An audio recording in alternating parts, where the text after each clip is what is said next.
காலம்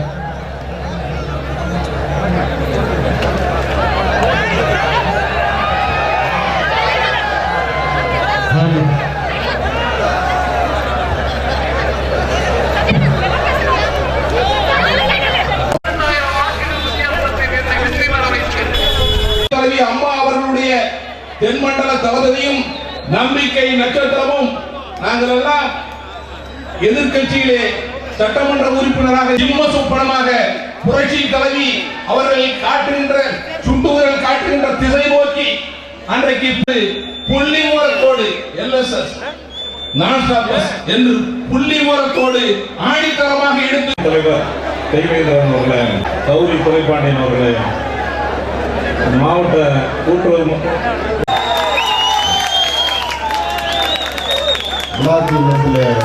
ஒரு பொதுக்கூட்டம் என்று என்னிடம் சொன்னார்கள். நான் நினைத்தேன் ஒரு பொதுக்கூட்டம் சாதாரணமாக எல்லா இடங்களிலே நடைபெறுகின்ற ஒரு பொதுக்கூட்டம் என்று தான் நினைத்துக் கொண்டிருந்தேன். ஆனால் நமது அன்பிற்குரிய சட்டமன்ற மார்க்கெட்டில் உள்ளபடியே என்னை ஏமாற்றி விட்டார்.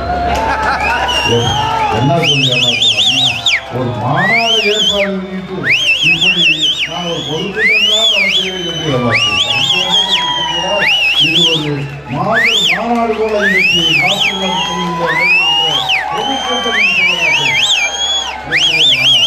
அப்படிப்பட்ட மாநாடு மக்கள் கடல் நிறைந்த இந்த கடல் இன்றைக்கு திறந்திருக்கிறார்கள் சொன்னால் இங்கே கொஞ்சம் சொல்வார்கள், யானை மணி யோசி வரும் முன்னே என்றார்.